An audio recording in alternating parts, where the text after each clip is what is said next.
ओहो रेडियो पर आनंदम प्रेजेंट्स गाता रहे मेरा हिल। गाता रहे मेरा हिल। आहा बिरजो तेरे नखराली माया ना बिरजो मेरो मन को रेख है। आज के टाइम में तो मतलब मुश्किल है 300 गाने लिखना और बनाना। हमारी जो दिन को जो रिकॉर्डिंग होती थी ना 11 बजे से चालू होती थी, पूरा बिल्कुल शाम को तक तो कलाकार का तो अच्छे से बैंड बजता था। कि तुमने ऐसा कैसा बोल दिया बामणी। मजे की बात यह है कि वो गाना मैंने नहीं लिखा था, और वो गाना जो पंडित जी थे नवीन सहवाल जी उन्होंने ही लिखा था। मेरे बामणे बामणे धन्य हो तुम्हारी जजमनी। और जब वो गीत की जब रिकॉर्डिंग हुई थी ना, इमोशनल होते होते मैं बेहोश हो गया। रंगीलो पहाड़ी छूटो सुआ की रोटी कारण ले। तो ये जो मिलियन व्यूज आते हैं, मिलियन में पैसे भी आते हैं इसमें? हाँ थोड़ा बहुत तो आते हैं ही। देखो आप झूठ भी क्यों बोलना। आते हैं बोलो लगे 200 बहनों तेरी गाड़ी को घूंघाट सो बहनों नावास घुघुती चैतकी कूदे लगी चिमा मैं तकी। गाता रहे मेरा हिल।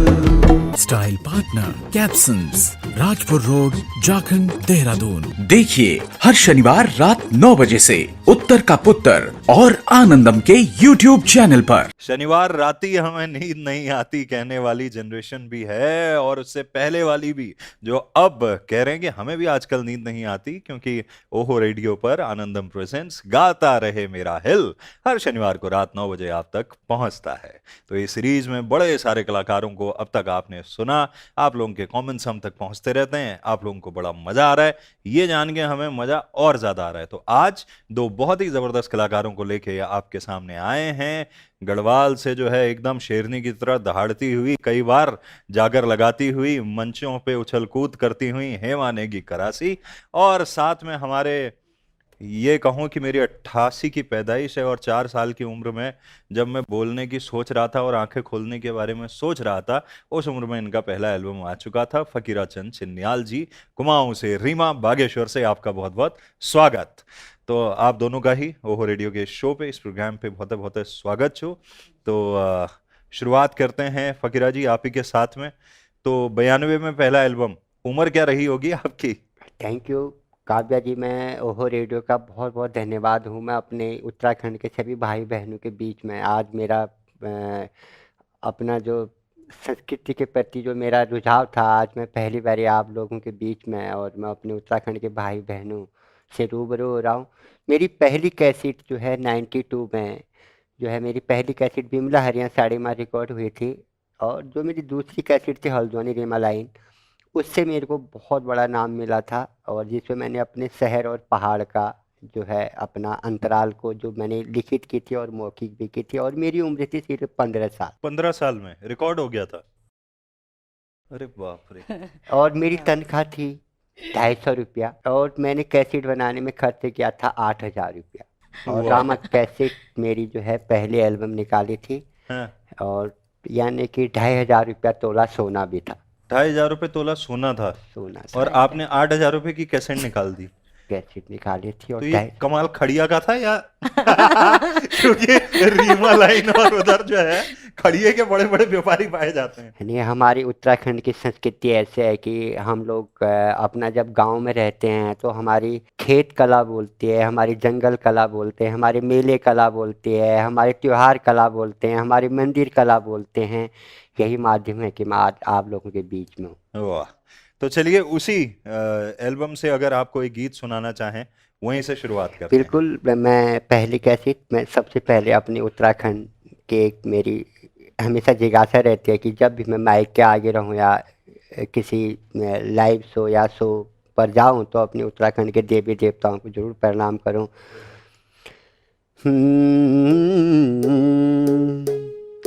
डैना हो या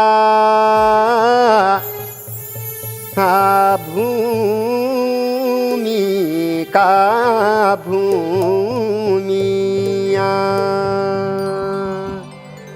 डैना हो या खोली का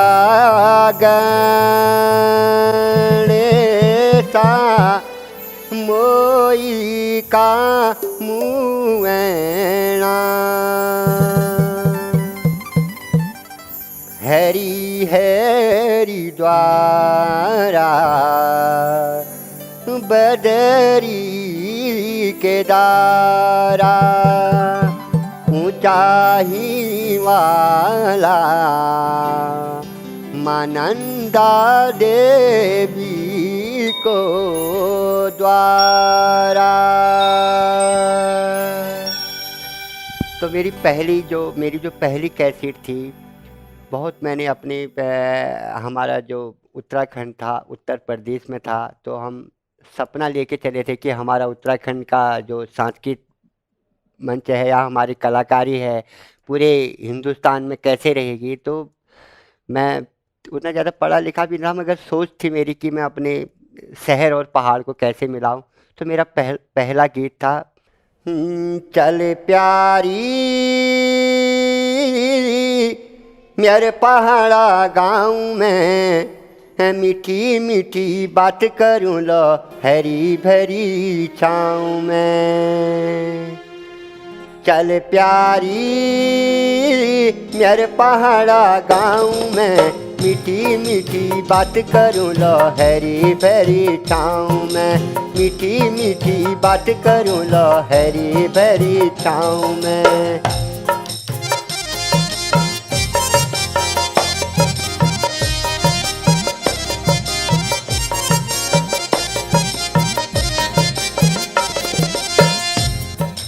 जाग जाग गाड़िया गेठो ने मारे टूटड़ी। जाग जाग गाड़िया गेठो ने मारे टूटड़ी। खुट परेली सैंडिला हाथ परेली घड़ी। खुट परेली सैंडिला हाथ परेली घड़ी। चल प्यारी यार पहाड़ा गाँव में मीठी मीठी बात करूँ लो हरी भरी छाँव में। मीठी मीठी बात करूँ लो हरी भरी छाँव में। वाह, तो ये आपने उस टाइम पे लिखा था। तो आप रहते हल्द्वानी थे या वहाँ रीमा रहते थे? मैं दिल्ली में रहता था। अच्छा। मैं दिल्ली चले गया था। मेरे को जब दिल्ली में मैं 6 महीने जब रहा तो मेरे जो मैम थे वो जो है फौज से बिलोंग करते थे। कभी कभी मैं फौजी क्लबों में जाता था तो मेरे को बहुत जिज्ञासा हुई कि मैं अपने पहाड़ी गीतों को गाऊं। तो पहाड़ी गीतों को गाऊं तो उन दिनों पुराने गीतों का बहुत वो होता था कि तो मैं गीत गाते रहता था। ये कभी कभी मेरे दिल में ख्याल आता है। तो इससे मेरे को ये अनुभव हुआ कि दादरा और कहरवा जो गीत हैं हमारे उत्तराखंड पर, तो इन चीज़ों का जो अध्ययन रहा मेरे लिए, तो हमेशा मैं सैड सॉन्गों को ज़्यादा गाते रहता था, तो जिन पर हमारे पहाड़ के एक वो सवाल भी किसी ने भेजा है, अभी मैं उस पर आऊँगा। तो हेमा जी आपके पास आ रहा हूँ, और जैसा मैंने आपके इंट्रोडक्शन में भी कहा, जब आप मंच पे गाती हैं तो एकदम खुले तरीके से और एक पारंपरिक वेशभूषा में ज़्यादा रहती हैं। आज के इस कार्यक्रम में गाता रहे मेरा हिल में कौन से गीत या भजन किसके साथ, जागर किसके साथ आप शुरू करना चाहेंगे? जब भी गाती हूँ अपने उत्तराखंड का हमारा जो लोक है, जो लोक संगीत है, हमारे जो विरासत के गीत हैं, उन्हीं को मैं सबसे पहले मंच में गाती हूँ। और अभी भी मैं 2 लाइन जरूर गाऊंगी क्योंकि भगवान बद्री विशाल का सुमरन मैं करूँगा, उसके बाद मैं बाबा केदार का सुमरन करूँगी। हे परिथ में नारेणा नाम ते तेरो ल्योंदो मैं परिथ में गोविंदे नाम तेरो ल्योंदो हे नाम तेरो ल्योंदो यो सांझ सुबेरा मैं नाम तेरो ल्योंदो यो सांझ सुबेरा। अरे रणित घाट खुले गणित घाम लगे तब रणी घाट बाट खुले अब गहनी घाम लगे। भगवान बद्र विशाल को हम लोग सुमिरन करता, जब भी हमारा पहाड़ में कोई भी शुभ कार्य होता हम मंगल गीतों का माध्यम से और अपना लोक जागरों का माध्यम से इस तरह से सुमिरन करता। और अब मैं आपसे ले जाता हूँ भगवान केदारनाथ जी की तरफ। हाँ अरे बोले कैलाशों मरेंदा बाबा शंभो भोले नाथ जी नाचण लगिन बाबा। अरे बोले डमरू धरी हाथ जी कैलाशों मरेंदा बाबा शंभो भोले नाथ जी नाचण लगिन बाबा डमरू धरी हाथ जी। अरे केदारे का कांठो रहंदा शंभो भोले नाथ जी नाचण लगिन बाबा गौरा जी का साथ जी। मन लागे मेरो मन लागे अरे मन लागे मेरो मन लागे कैलाशों मरेंदा बाबा मन लागे मेरो मन लागे बाबा मन लागे। अरे कैलाशों मरेंदा बाबा शंभो भोले नाथ जी नाचण लगिन बाबा डमरू धरी हाथ जी।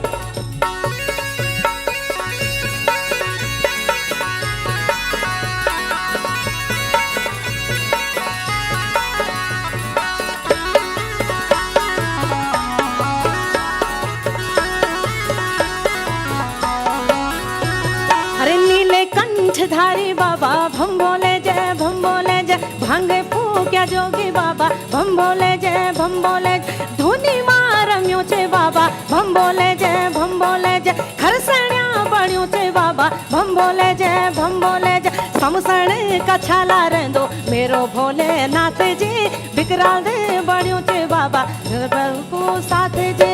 कैलाशों मरेंदा बाबा शंभो भोले नाथ जी नाचण लगिन बाबा गौरा जी का साथ जी।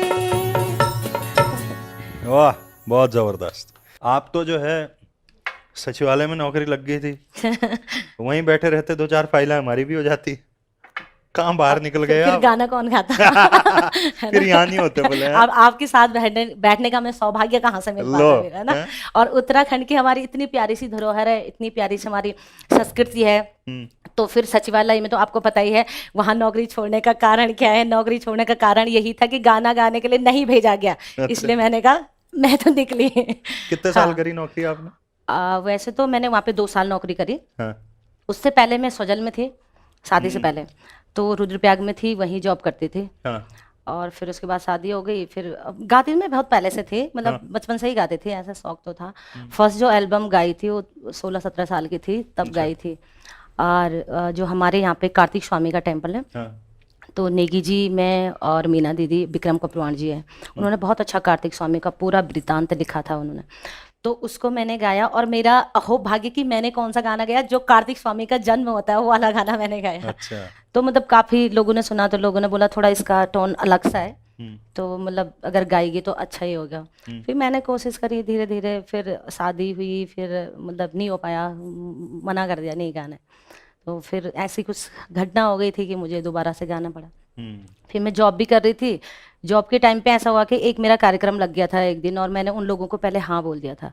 अब हाँ बोल दिया था तो हमारे जो बॉस थे उन्होंने मना कर दिया ऑफिस में। हाँ, ऑफिस में मना कर दिया कि आप नहीं जाते। मैंने जो उस समय 24 सर थे चीफ सेक्रेटरी, वहाँ भी मैंने एप्लीकेशन दिया था। सर से भी बोला था सर प्लीज़, मैं वहाँ हाँ बोल रखा है। तो फिर मतलब हो जाता ना एक कलाकार के लिए, तो यही होती कि मेरी इंसल्ट हो जाएगी, लोग बोलेंगे कि भाई नहीं पहुँची।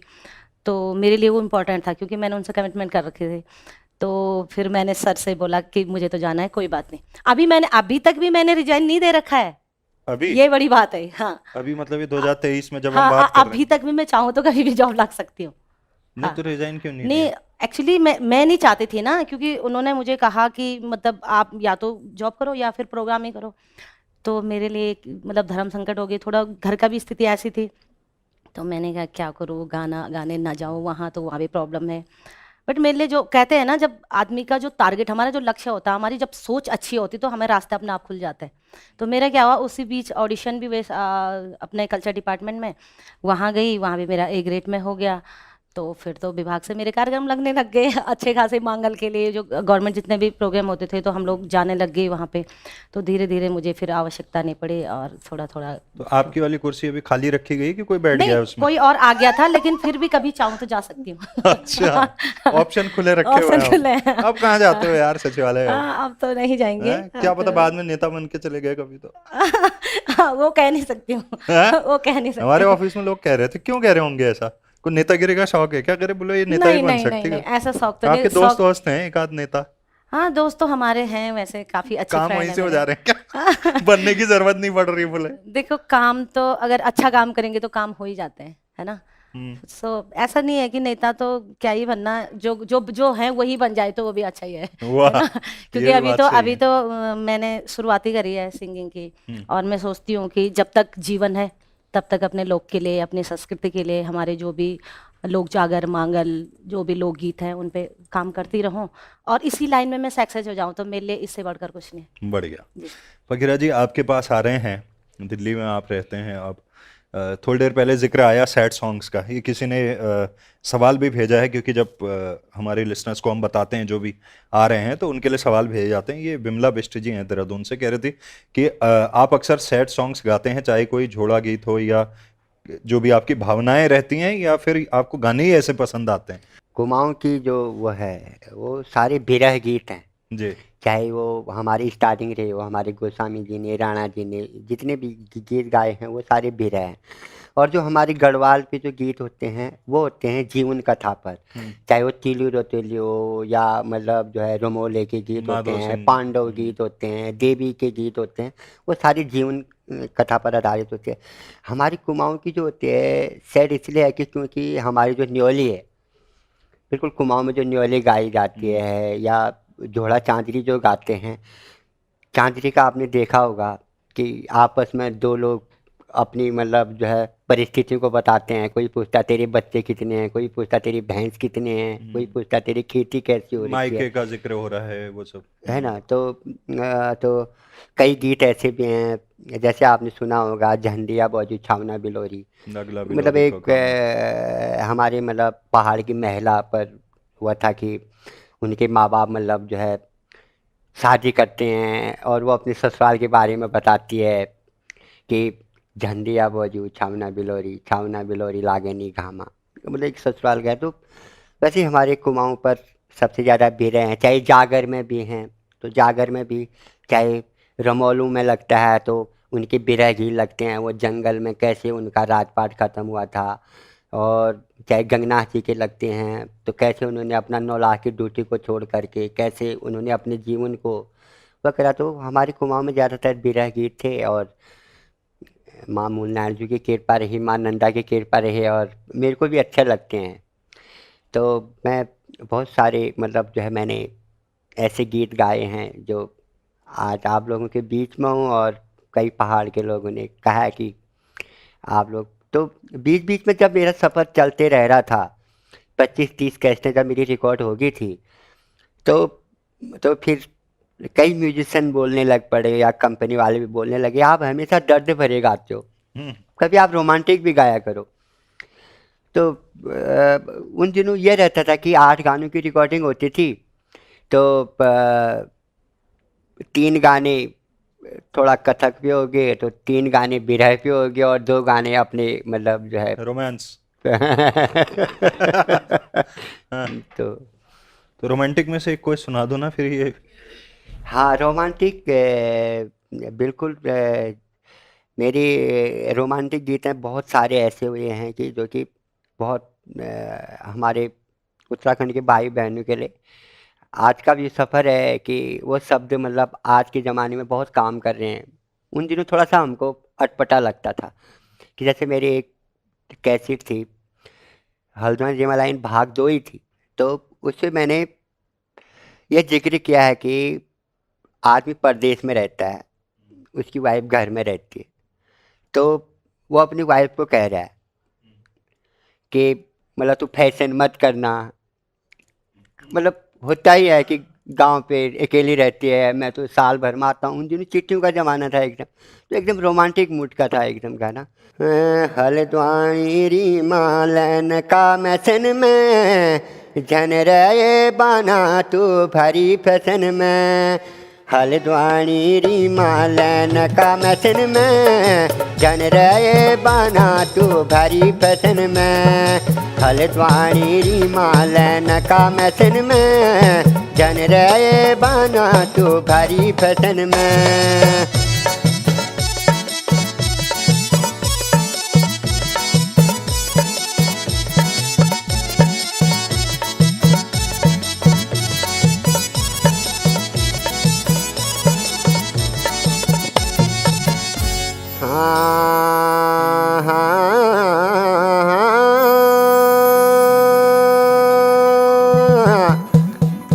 दाल खाचे मसूर की, हो माचे खाचे छोई।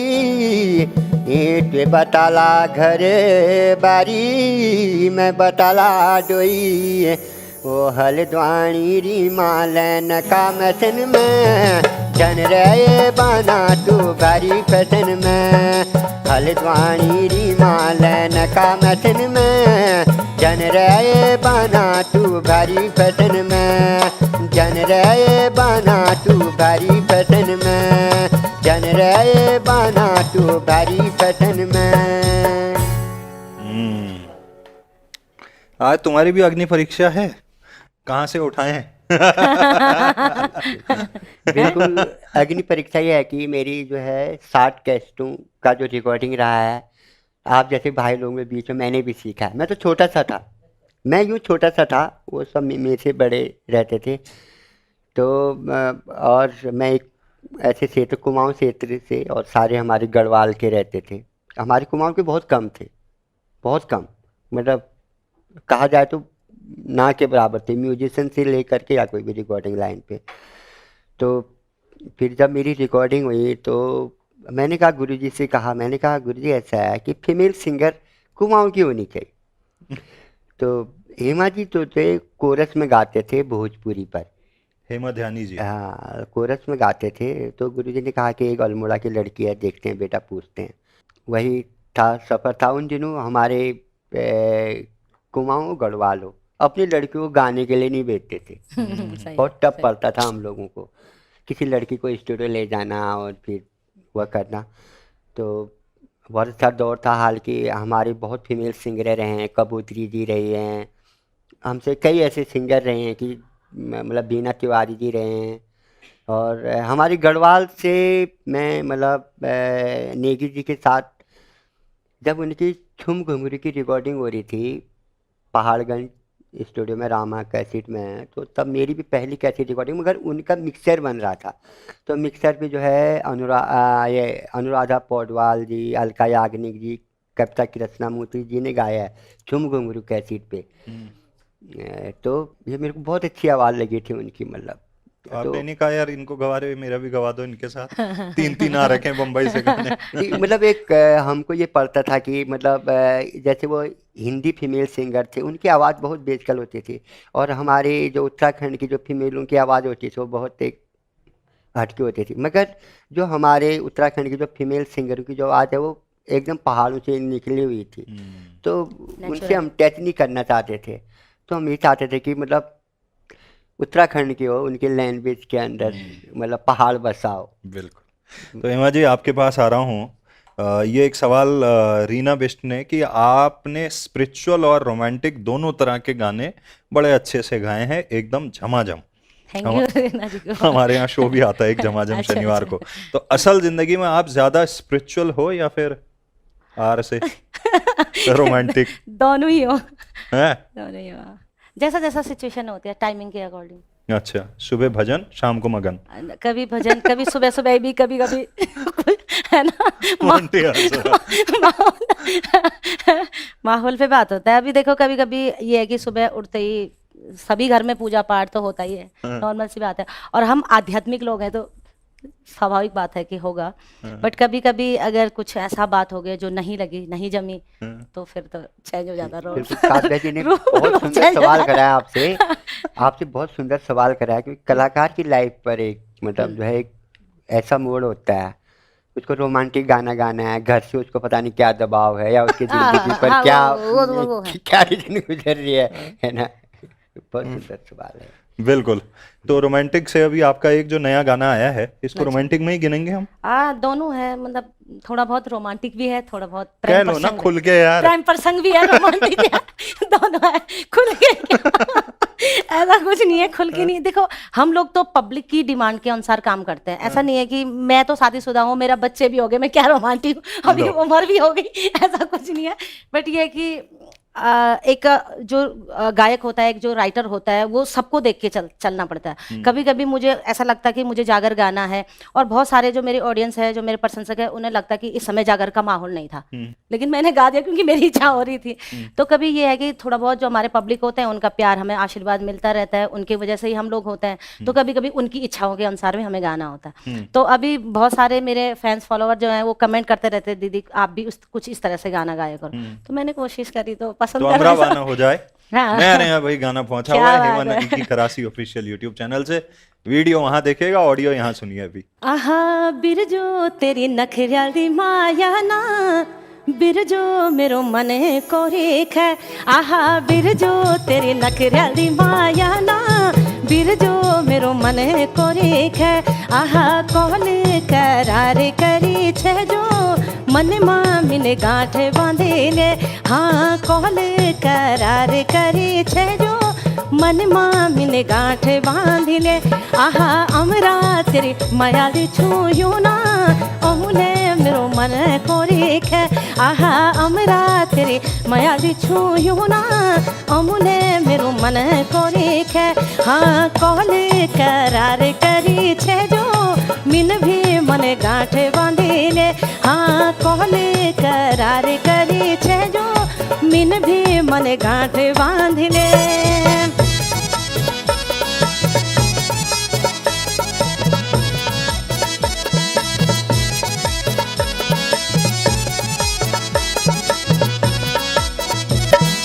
माया की गेड़ तो टूटण न ध्यान, आस विश्वास मेरो तो समझियान।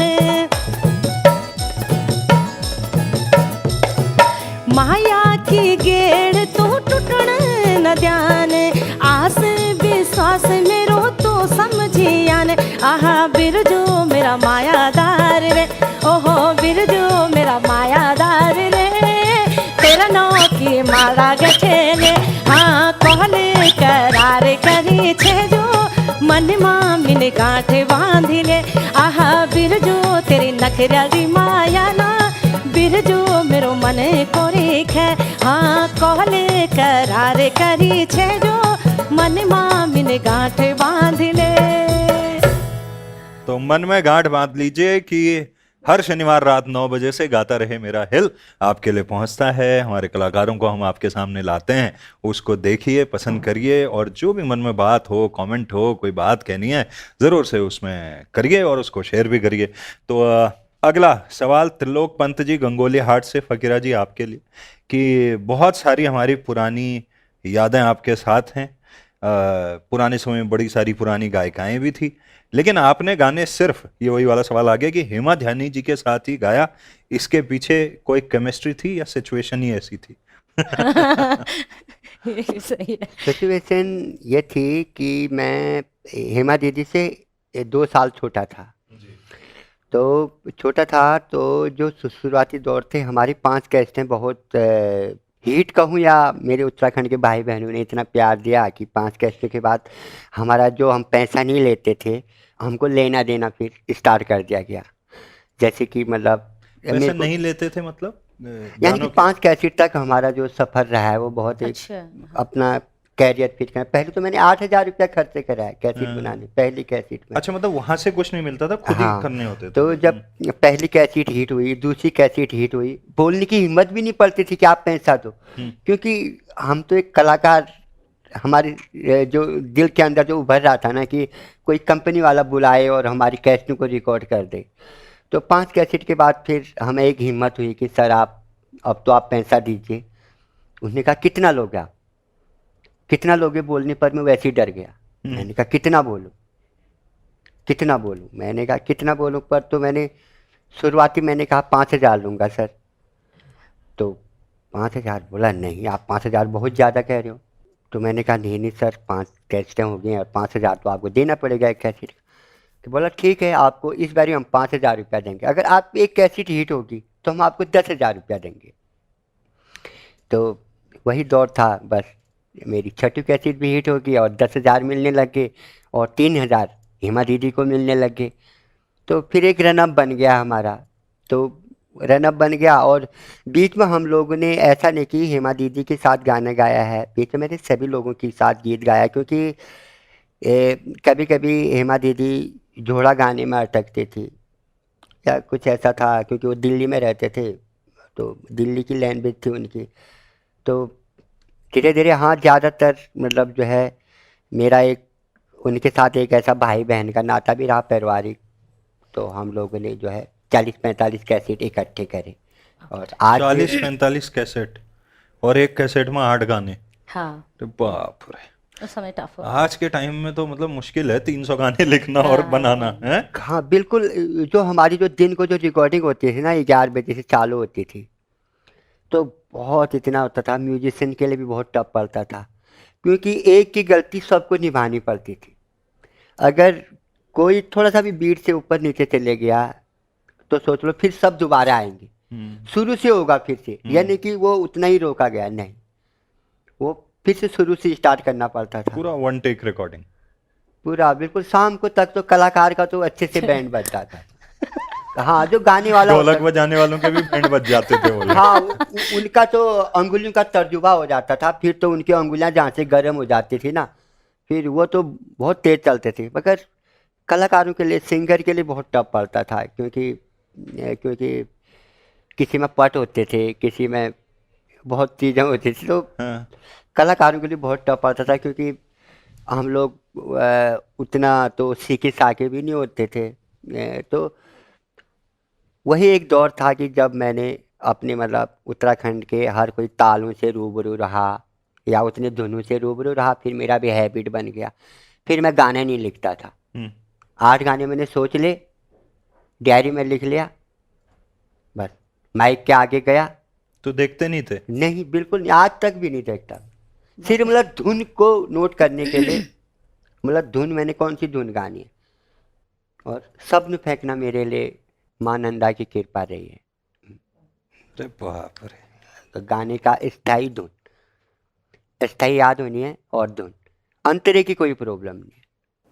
आजकल सब कुछ टेक्निक हो गया ना, तो अंतरा एकदम चेहरा देखते देखते अच्छा हाँ हाँ चेहरा देखते देखते आदमी सच भी करते थे कि नहीं आप उन्हीं के बारे में बोल रहे हो। मतलब होता था ना ईमेल फीमेल जो होता था, तो मेरे सबसे ज़्यादा गीत मतलब ड्यूएट गीत हैं। तो तभी पिथौरागढ़ से मैसेज भी आया है, थैंक यू पंथ जी है ना, गुलियार्ड्स, थैंक यू पंथ जी। मेरे सबसे ज़्यादा प्रशंसक जो है पिथौरागढ़ डिस्ट्रिक्ट से ही हैं और पिथौरागढ़ डिस्ट्रिक्ट के बदौलत ही मैं फेकरा चंद चिन्याल भी बना। और जो है मैं सभी आपके माध्यम से और मैं सभी पिथौरागढ़ डिस्ट्रिक्ट के भाई बहनों को बहुत प्यार करता हूँ। तो हेमा दानी जी के साथ कोई ऐसा गीत जो आपके दिल के बहुत करीब हो? हेमा दीदी और आपका? बिल्कुल बहुत सैड सॉन्ग था बिल्कुल। परदेसा कैसी काटूं दीना मानानी लागो त्यारू बिना परदेसा कैसी काटूं दीना मानानी लागो त्यारू बिना मानानी लागो त्यारू बिना।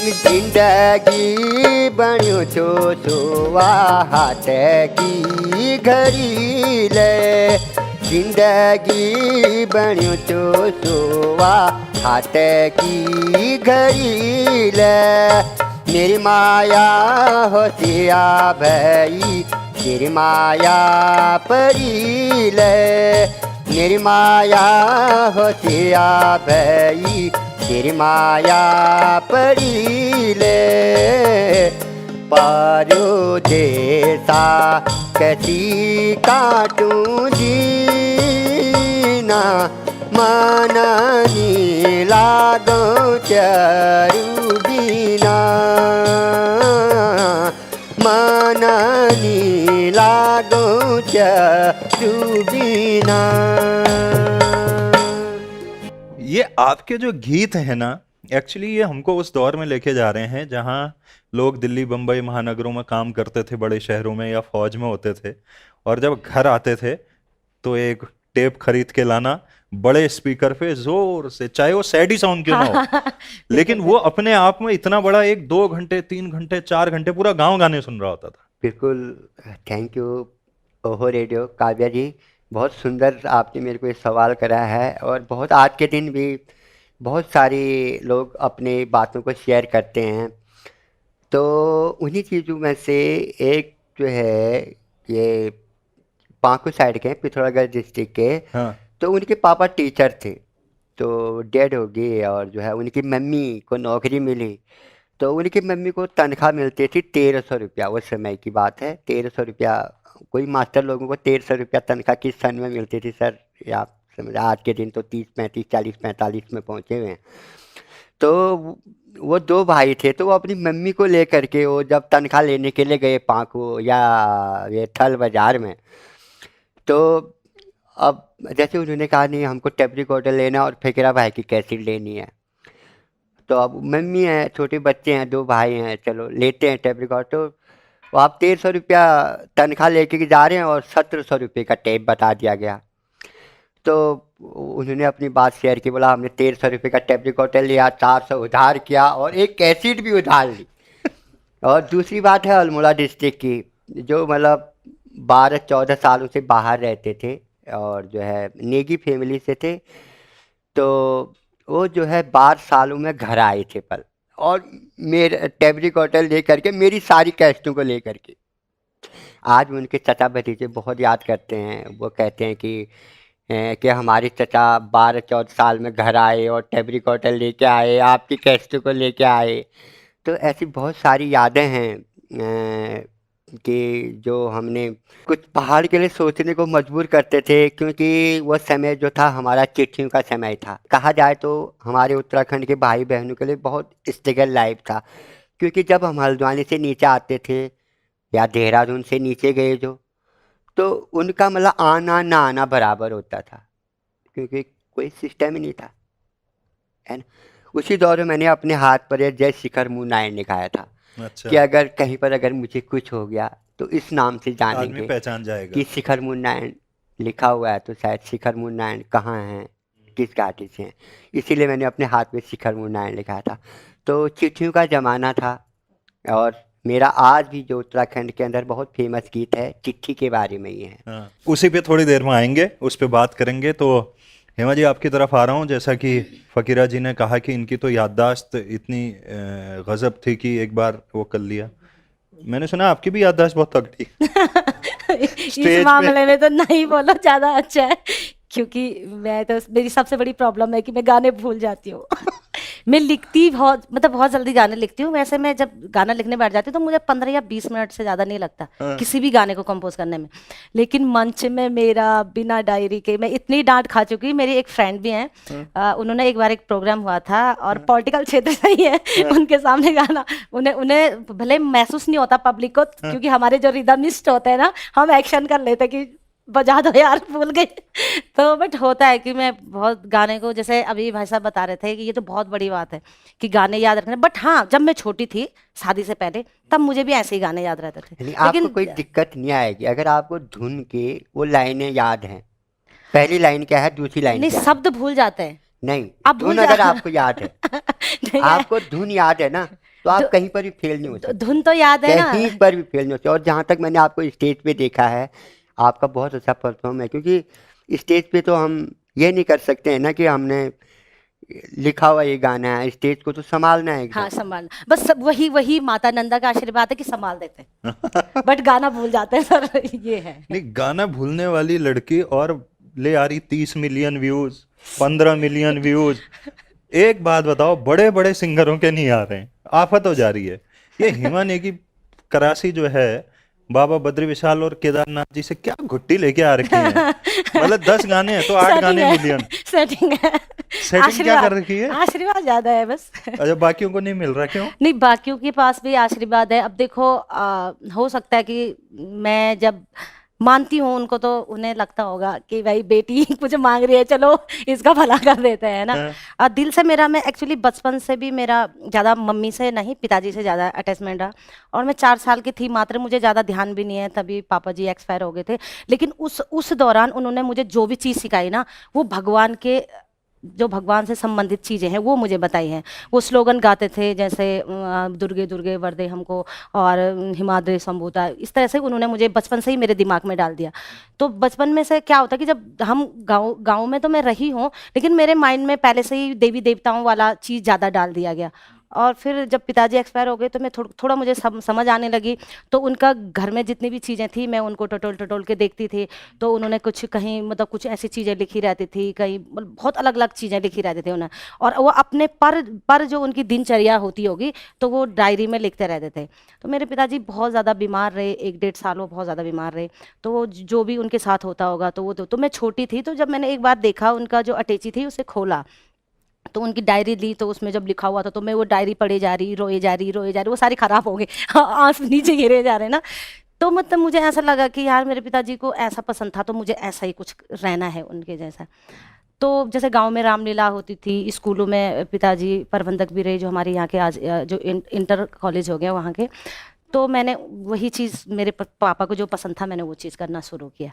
और मेरे पिताजी मतलब सामाजिक बहुत ज़्यादा थे, और थोड़ा बहुत जो आप बोले नेताओं वाले गुण तो उन्हीं से ही है। वाह। तो एक गाना आपका जो है वो बामणी कहाँ आपके हाथ लगी है वाली, आपने कहा गाना बनाते हैं ऐसा वाला। अच्छा। मेरी मामणी, वो तो गजब चला था वो भी। हाँ, वो गाना अच्छा चला था। अब बस चला क्या था उस गाने में, थोड़ा बहुत लोगों ने उसको दूसरे वे में भी ले लिया, बट उसमें ऐसा कुछ नहीं था। वो एक्चुअली उसमें जो बात संवाद था ना, जो पति पत्नी के आपसी जो विचार होते हैं। तो जब उन्होंने वो गाना मेरे को सुनाया, नवीन सैमाल भैया, अब तो उनका एक्सपायर हो गए थोड़ा, उसके बाद से सोचते थे उनके साथ, वैसे वो लिखते बहुत अच्छे थे, और वो ना अपने रियल लाइफ में लिखते थे। तो क्या हुआ कि उन्होंने मुझे वो जब गाना सुनाया, उन्होंने मुझे 2-3 गाने और भी सुनाए, तो मुझे ना वो समझ नहीं आए, थोड़ा मतलब उतना समझ नहीं आए। तो जब उन्होंने ये सुनाया मुझे, तो मैंने बोला भैया अंतरा गाना। तो उन्होंने ऐसा, मैंने बोला यार ये बड़ा अच्छा लग रहा है। तो मैंने कभी सोचा नहीं था कि ये गाना इतना वायरल होगा, सोचा ही नहीं था। और दूसरे में वायरल तो जो कुछ होगा, लोग इस पर प्रतिक्रिया इस तरह के करेंगे, वो भी नहीं सोचा था।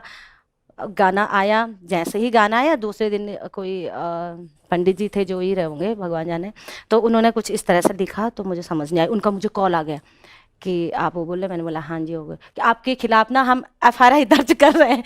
मैंने बोला भेजी क्यों, मैं तो सबसे भेजी पढ़ना, वैसे ऐसे मतलब पढ़ना, कि तुमने ऐसा कैसे बोल दिया बामणी। मैंने बोला मतलब मैं समझी नहीं, आपने ऐसा क्यों। तो फिर उन्होंने मुझे बोला कि बामणी है ऐसा, आपने पंडित भी बोल सकते। तो फिर मेरे को समझ आया, जितना मुझे नॉलेज था मैंने उनको बताया, कि मैंने कहा भाई जी तुम मुझे मत सिखाओ कि ब्राह्मणी किसको बोलते हैं और पंडित किसको बोलते हैं। मैंने कहा मैं पढ़ी लिखी हूँ, ऐसा मत सोचो मैं अनपढ़ गायिका हूँ। मैंने कहा मैंने प्रॉपरली पढ़ाई कर रखी है, और आज भी मैं पढ़ती हूँ, इस उम्र में भी अभी मेरी पढ़ाई चल रही है। सो उसके बाद उन्होंने बोला कि आपने बामणी ऐसा बोल दिया। तो मैंने बोला क्योंकि मैं गाँव में रही हूँ। बामणी शब्द का ये है, गढ़वाल में बामणी नहीं बोलते, क्या बोलते, गामने पंडितनी बोल।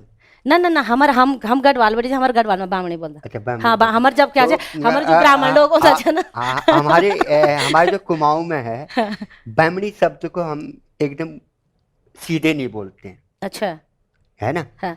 बोलते हाँ कि ये बामणी है, नहीं, पर हमारा ना मतलब पंडित हमारा अटैचमेंट ज्यादा रहता है अपने पंडितों के साथ, ब्राह्मणों के साथ हमारे ज्यादा रहता है ना। सुंदर। अब क्या होता है देखो, ऐसा होता है ना, क्या होता गढ़वाल है के जो गीत हैं वो जो हैं जीवन के जो उस पे हैं, तो इन्होंने जो है एक पंडित की कहानी है ना, उनको सुबह जाना होता है, अपनी जजमानी में जाना होता है। मैंने आपका एक गीत सुना था, बहुत अच्छा लगा था।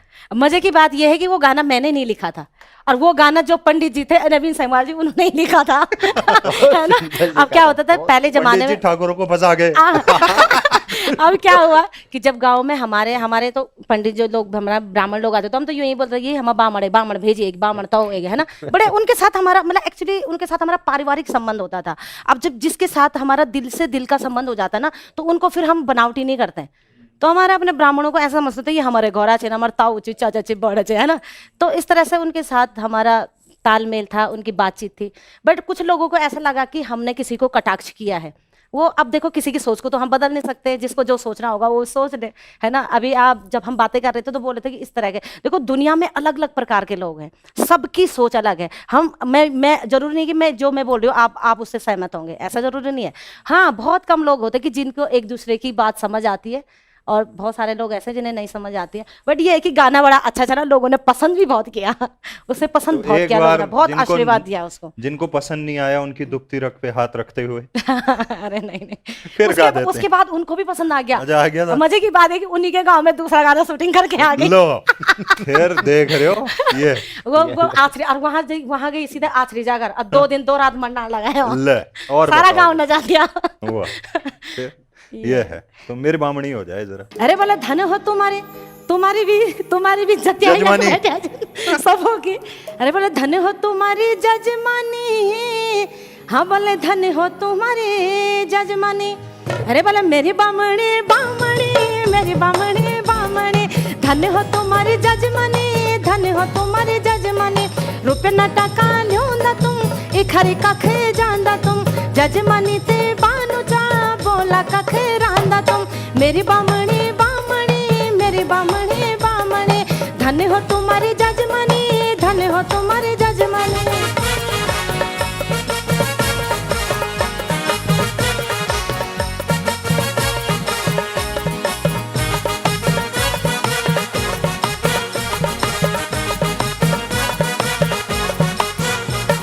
मुंड का पानी लीप के 100 सिंगार करके, रत ब्याणी घड़िया दे चा जजमानी मां जान के। मुंड का पानी लीप के 100 सिंगार करके, रत ब्याणी घड़िया दे चा जजमानी मां जान के। पुंगड़े पटल भोल बटे, हाँ पुंगड़े पटल भोल सभी जौला काम धान मां, बस इखारे टक तुम्हारे जजमानी मां जान मां। मेरी बामणी मेरी बामणी, धन हो तुम्हारी जजमानी, धन हो तुम्हारी जजमानी। मेरी बामणी मेरी बामणी, धन हो तुम्हारी जजमानी, धन हो तुम्हारी जजमानी। वाह ये तो गाती भी बढ़िया है और एक्टिंग जो हाव भाव इनके हैं। दोनों चीजें बहुत अच्छी हैं, बहुत अच्छा गाते हैं हेमा जी। Thank you. हे माँ, हे माँ। हेमा ये लकी ने अच्छा ये भी इत्तेफाक है है आपने और- गाने उन हेमा जी के साथ गाए और इंटरव्यू इन हेमा जी के साथ। क्या हाँ बात जी, है। बहुत अच्छा। और जो है कोई तो बहन का मेरा साथ है, बिल्कुल बहन जैसा रिश्ता भी। आज भी कभी भी आप हेमा दीदी से मिले, मैं उनके घर पे रहता था, और ऐसे भाई बहन के लड़ाई करते थे ना हम लोग। आज के दिन भी वैसे ही लड़ते, आज के दिन भी। और सबसे पहले हेमा दीदी ने कहा कि हम इन्होंने अपने पिताजी के बारे में बोला, बहुत अच्छा लगा कि मतलब ये अपने पापा के जो है वो मार्गदर्शन पे रहे, उन्होंने आध्यात्मिक शब्द इनको सिखाए, और जो है बहुत सुंदर। और आप बुलंदियों तक पहुँचे, हमारे उत्तराखंड का नाम रोशन करें। और मेरा भी सौभाग्य है, और काव्या जी और रेडियो की बदौलत मैं हेमा जी के साथ बैठा हूँ, और गढ़वाल की कला मेरे सामने है। मेरे जो गुरुजी भी रहे हैं सारी गढ़वाल टेक से रहे हैं। और जो है मेरे को बहुत अच्छा लगा कि आपने ये बामणी गीत जो है ना, बहुत अच्छा, मैं इसको बार बार सुनता हूँ। और बहुत एक हमारे कुमाऊं में कनवाल जी ने गाया था ना, वो कस भिड़ा कुंडई पंडित जी दीवान कनवाल जी ने। हाँ ये तो यही जो होते हैं कि आपके जो गढ़वाल में होते हैं ना, जो जीवन परिचय रहते हैं, जैसे गबरू दीदा, हाँ। हाँ। कई ऐसे है ना, पत्रोला, कई है ना, और जैसे राही जी ने दिए, गढ़वाल में बाग लगा है ना, बाग लगा है ना, वो बाग भी हमारे डिस्ट्रिक्ट में लगा है ना, और रुद्रप्रयाग में। चैत की चैत वाली है ना, देखो चैत वाली पर वो अपनी बहन को कैसे विदा करते हैं, मगर उसमें देव नृत्य है, मगर जो उसमें कहते हैं ना। नहीं, एक्चुअली वो चैतवाली गीत है। चैतवाली गीत में पहले क्या होता था हमारे गढ़वाल में कि जैसे चैत का महीना लगता था तो जो हमारे औजी लोग होते थे, जो हमारे उस टाइम पे वो जाते थे, गांव गांव में जाते थे और इस तरह से नृत्य करके मतलब वो कुछ ना कुछ इकट्ठा करके लाते थे। वो एक हमारी परंपरा थी, पहले से बनी हुई अच्छा, परंपरा है सेम वो। चीज देखिए, चैत हाँ। के महीने में आपके यहाँ ये हो रहा था, हाँ, हाँ। हमारे यहाँ भिटौली के बस चैती के। वो एक्चुअली क्या है ना, वो पर क्षेत्र में होती वो एक ही चीज है, वो कोई अलग चीज नहीं है, लेकिन अलग अलग क्षेत्रों में अलग अलग तरीके से उसे गाया बजाया जाता जो भी है। वो भिटोली जो है चैत की चौताली जो हमारी ये नंदा एसटी में आई थी ना, अभी हाँ, बीच में हाँ, गई हाँ, थी, वो उससे रूबरू है। हम्म, क्योंकि हम लोग भादों के महीने जो है नंदा देवी को गौरा के रूप में विदा करते हैं, जी। तो उसके लिए सारे जो साल भर के अनाज होते हैं हाँ। हम रखते हैं। कई लोग तो पूछ का भुगती भी रखते हैं, मतलब कई ऐसे त्योहारों का जो है वो व्यंजन सारा रखते हैं। और भादों के महीने फिर उसकी टोकरी जो सर में होती है ना, तो विदाई करते हैं अपनी बहन की तरह। तो ये बहुत हमारे सुंदर पूर्वजों ने पहले से ही ये परंपरा चली आ रही, तो आज भी हम लोग उसे निभाने का कार्य कर रहे हैं, बस बिल्कुल। थोड़ा बहुत जो हमसे हो पा रहा है। नहीं, बिल्कुल। आपके पास आ रहे हैं, चिट्ठी का आपने जिक्र किया था, ये और अब वो चिट्ठी की जगह तो आजकल इंस्टाग्राम, फेसबुक और उसने ले ली है, जी। लेकिन हाथ से लिखने का, वो कलम से और वैसे, और जो उसकी खुशबू होती थी, बिल्कुल। मिटाने का, काटने का, फिर बिल्कुल। किताबों के बीच में है ख्वाब और गुलाब दोनों को दबाने का। क्यों? चिट्ठियों के बीच में बड़ी निशानियां भेजी जाती थी, बहुत और निशानियां कई थी। साल बाद अचानक से किसी की निकल आई। हाँ। हैं? बहुत ये होता था कि चिट्ठियों का जो जमाना था हमारे पहाड़ की जिंदगी से बहुत वो रही है। मार्मिक था, कई मार्मिक था। फौजी लोग बहुत दूर अंतर्देशी पत्र वो उसमें आता था। है ना।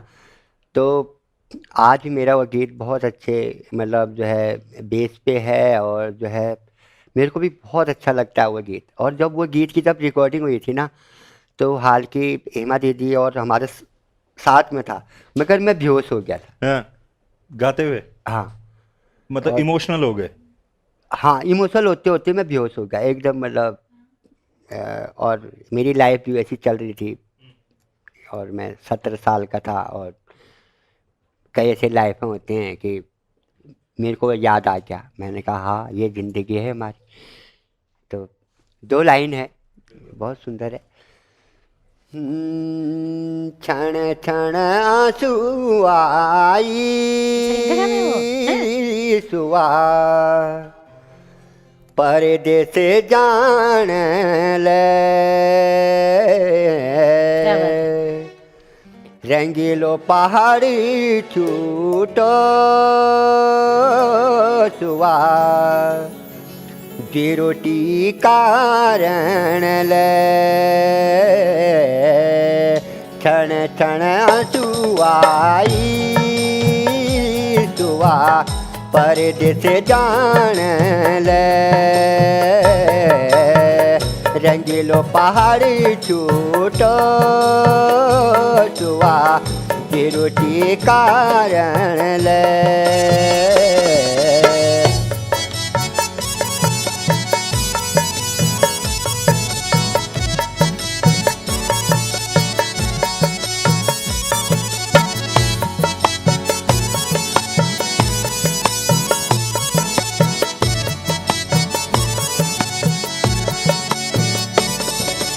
परदेसा मुलुक सुआहूल में बिराना, मन सुअथ मिजुल निरुना पराना, परदेसा मुलुक सुआहूल में बिराना, मन सुअथ मिजुल निरुना पराना, निरुना पराना सुआ, परदेस जान ले,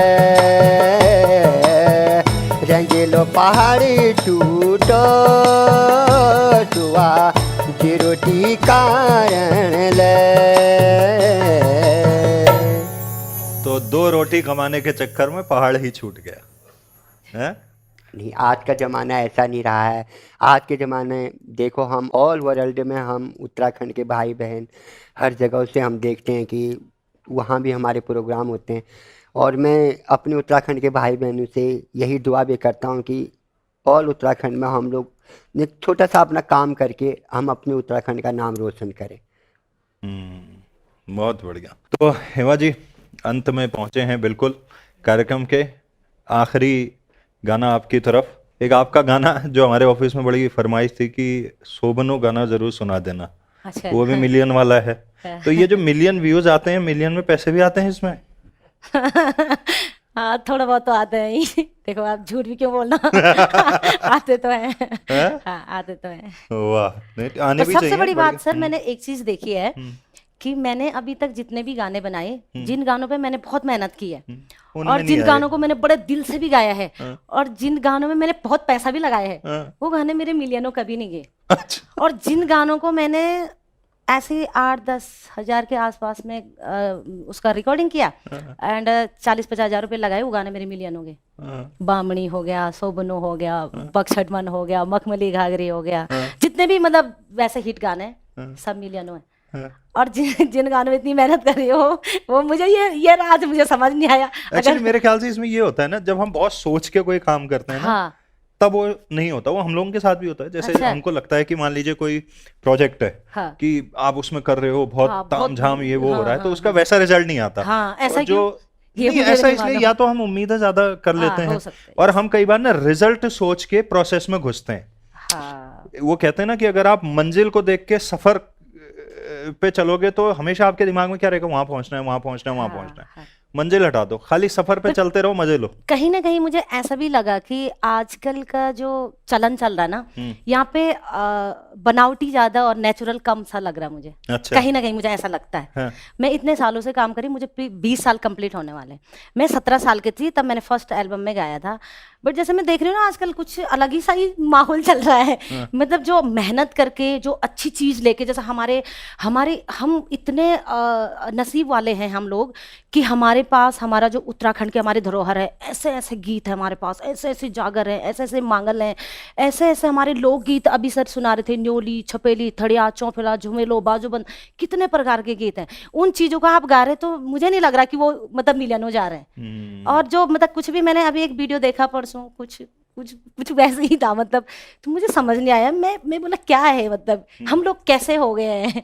तो थोड़ा कहीं ना कहीं थोड़ा सा दुख लग रहा है कि हमारा जो संस्कृति है, हमारी जो सभ्यता है, हमारी जो परंपरा है, उससे थोड़ा लोग ज्यादा दूर भाग रहे हैं और कुछ उटपटांग सा हो रहा उसमें है। एक रीजन ये है ना, आदमी हल्का हो गया है। हाँ, हल्का हो गया ये तो उस चक्कर में उसको हल्की फुल्की चीजें ही बिल्कुल सबसे अच्छी लग बिल्कुल रही हैं। बिल्कुल। अभी चिट्ठी उसमें वाली दिमाग जो नहीं बात लगाना आपने है। सर ने कही थी, चिट्ठी वाली जो बात, उस समय हम ना अंदर से हम मतलब उस चीज के प्रति हमारा लगा। हमारे भाई लोग जब फौज में जाते थे, मैं अपने घर की बात कर रही, मेरे पिताजी नहीं थे तो मेरा भाई था, वो फौज में जब भर्ती हुआ, तो जब उसकी फर्स्ट चिट्ठी आई ना, तो मेरे हाथ पैर कांप गए। स्कूल जाना ही मतलब सोचा कैसे जाऊं, मतलब इतना रोने लग गए, क्योंकि वो अटैचमेंट हमारा दिल से था। आज भी किसी का किसी के साथ अटैचमेंट दिल से नहीं रह गया। आज तो ठीक है भाई, मैं भी क्यों बोलूं, तू भी क्यों बोले, मतलब ऐसा वाला माहौल हो गया। आजकल दिल से दिल का कोई रिश्ता नहीं। आजकल गालियां भी ना दिल से नहीं दी जा रही हैं। आजकल की गालियां भी बनावटी हो चुकी है। और उस समय आपने किसी भाभी जी की चिट्ठी लिखी थी? हाँ, बहुत थोड़ा सा बताइए, क्या हुआ था? बड़ा खतरनाक है। थोड़ा सा बताइए। भाभी जी की चिट्ठी मतलब? नहीं, एक बार क्या हुआ कि भाभी चिट्ठी लिखवाती थी ना, जो पढ़ा लिखा गांव का बंदा होगा या बड़ा- लड़की बड़ा होगा, अजीब तो सा शब्द उसे होता था ना शुरू में। चुपके करके चिट्ठियां लिखवाती थी अरे मतलब जो अपने पढ़े आदमी लिखे के। नहीं होते समझ गया थे, मैं। कि सास तो ससुरों ऐसा को लिख पता ना देना। लगे, सास ससुरों को पता नहीं लगे हाँ। कि क्या मतलब लिखा था? आप एक तो इतनी मजेदार कहानी, हमारी एक ताई थी ना, वो पढ़ी लिखी थी थोड़ा, और हमारी दूसरी एक ताई थी, बेचारी अनपढ़ होगी। उसको बोला होगा, उसने तो नॉर्मल वे में बोल दिया कि ऐसा बोल देना कि जिसके भी पापा हो, जैसे लाइक अब बोला कि सही। जो कुछ इन तो मैं जीन वाला। उसने पूरी चिट्ठी में शुरू से लेकर लास्ट तक पूरा वही लिख दिया। पता नहीं किसके बाबा जो कुछ इन तुम्हें दिन जो कुछ इन तुम्हें दिन, फर्स्ट से लेकर लास्ट तक और पूरी चिट्ठी वहां चले गई। वो आर्मी में थे, खोला हो गया यार चिट्ठी आ रखी, देखा रानी के बाबा जो कुछ इन तुम्हें जिन जो कुछ पूरी चिट्ठी में। तो ऐसा ऐसा कहानी होती थी उस टाइम पे। बड़ा अजीब सा माहौल हुआ करता था। ऐसा आपने भी होता है, लिखी है जैसे भाभी जी जैसे गुस्से होगी तो अब वो देवर से चिट्ठी लिखा रही है, बोला उससे बोल तू घर मत आना, तू खर्चा नहीं दे रहा है। उसने वही लिख दिया है ना। अब जो देवर समझदार होगा तो पढ़ उसके सामने पढ़ देगा, मगर लिखेगा नहीं। है ना। अब जो मतलब तो कुछ तो बहुत मजा किया वो होता दोनों का झगड़ा कराने वाला होगा तो वो लिख देगा कि बोला तू कभी घर मत आना, तू पैसे नहीं देता है, मैं जा रही हूँ मैते, या वैसे पूरा झगड़ा लिख देंगे चिट्ठी पर। तो मैं वही इंटरेस्टिंग सवाल पूछा था कि कई चिट्ठी लिखने वाले छुपाते भी थे, कई लिख भी हाँ, देते पर थे। वो सार्वजनिक नहीं हो सकती ना बातें, सार्वजनिक नहीं हो सकती। बहुत सारे अब देखो हम पे विश्वास करते थे हमारे हाँ, भाभी, है ना, हमारे भाभी कहेंगे तुमने वहां जाके। ए तू लिख देना प्लीज, लिख दे। और उन्हें लिखना ही नहीं आता था तो लिखना पड़ता था, पर वो जो मैं शुरू वाला शब्द कह रही ना, वो मुझे बड़ा हंसी आती थी यार भाभी तुम ये क्या लिखूं मैं मेरे बस का नहीं है, पर लिख देते थे उस टाइम पे, है ना। चलो इसी बात पे आज की शाम का ये आखिरी गाना शोभनों के साथ मस्ती भरा गाना आपके लिए। मैं भलो लग दो शोभनो, तेरी गाड़ी को घुंघाट शोभनो, अरे बोले रेहड़ी जालू बांझे शोभनो, रेहड़ी जालू बांझे शोभनो, अरे मैं भलो लग दो शोभनो, तेरी गाड़ी को घुंघाट शोभनो, मैं भलो लग दो शोभनो, तेरी गाड़ी को घुंघाट शोभनो, रेहड़ी जालू बांझे शोभनो, रेहड़ी जालू बांझे शोभनो, रे मैं भलो लग दो शोभनो, तेरी गाड़ी को घुंघाट शोभनो।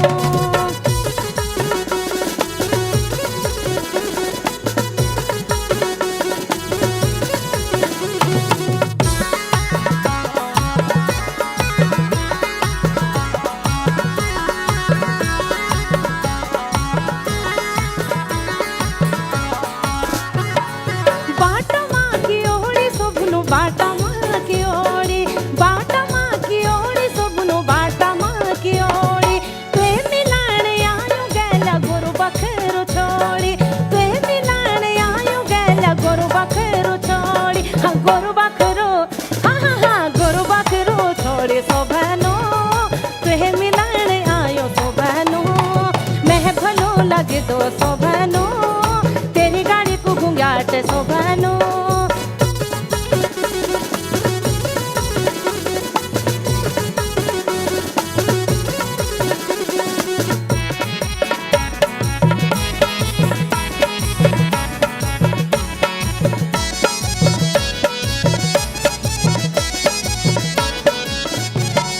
माटकी मशारे शोभनो, माटकी मशारे, माटकी मशारे शोभनो, माटकी मशारे। अच्छा उस टाइम पे क्या होता था, जब दो प्रेमी प्रेमिकाएं होते थे ना, तो उनके बीच एक बात संवाद भी चला था बड़ा मीठा सा।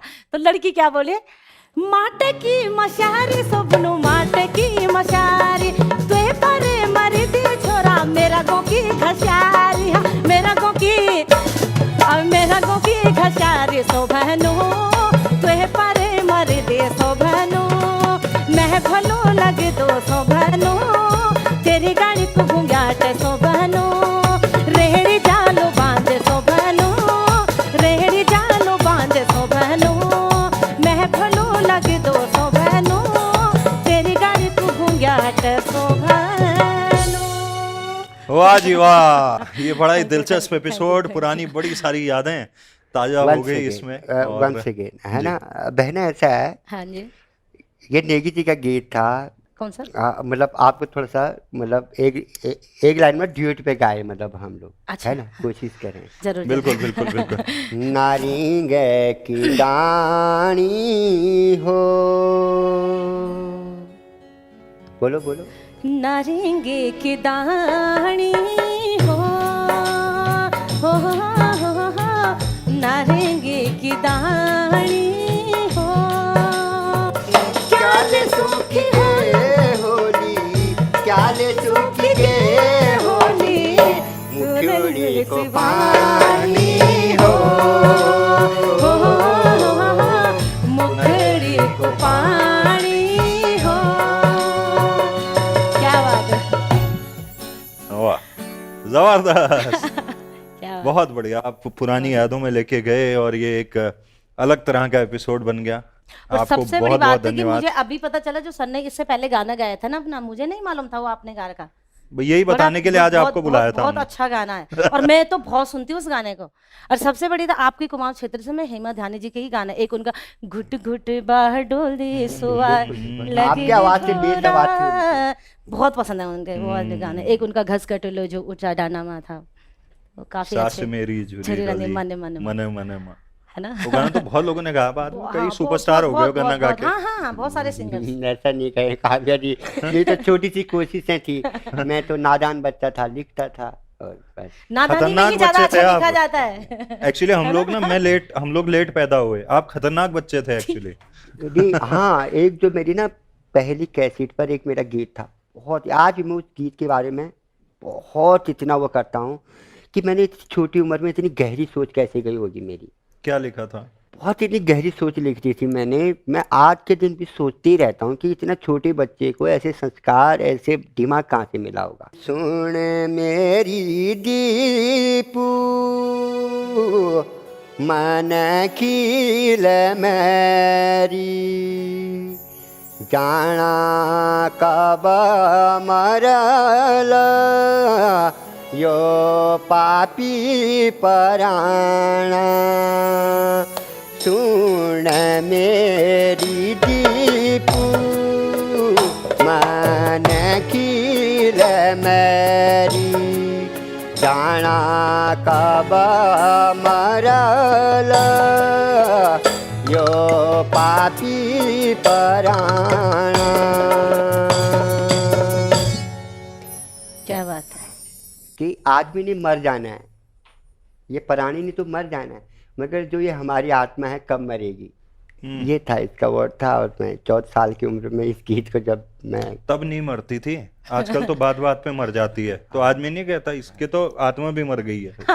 सही उन दिनों हकीकत होता था कि वो जमाना और था ना। हकीकत अब नहीं लिख सकता कोई ऐसा आत्मा कब मरेगी, बोले मर तो गई अब कितनी बार मरेगी। चलिए, बहुत बहुत अच्छा लगा। उम्मीद करता हूँ कि आपको भी गाता रहे मेरा हिल का प्रोग्राम आनंदम के अंदर आनंद आया होगा। बहुत अच्छा लगा और थैंक यू सो मच, आपने हमें यहाँ पे इनवाइट किया और हमारा अहोभाग्य आपके साथ बैठ के हमें अपनी बातें रखनी पड़ रही है और अपनी बातें हमने आपके प्रशंसक, हमारे प्रशंसक और सब तक हमने रखी। अगर उसके आपको लिए धन्यवाद। दो शब्द हमारे कुमाऊं का वो नाबासा घुघुती आता हो लो, तो आज हम छोड़िए, आज मुझे लगा पूरा टेस्ट सबका हो रहा, कह रहा हूँ वहां से लेके यहाँ कैसा है तक। कैसा है? नाबासा घुघुती हाँ। चेटकी। रुक जा। आराम से। नाबास घुघुती चेतकी, खुद लगी तकी। नाबास घुघुती चेतकी, खुद लगी तकी। नाबास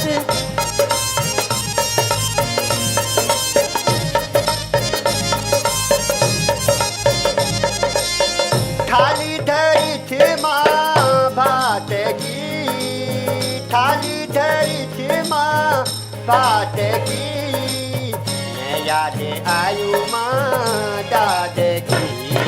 नाबास घुघुती चेतकी, खुद लगी तकी।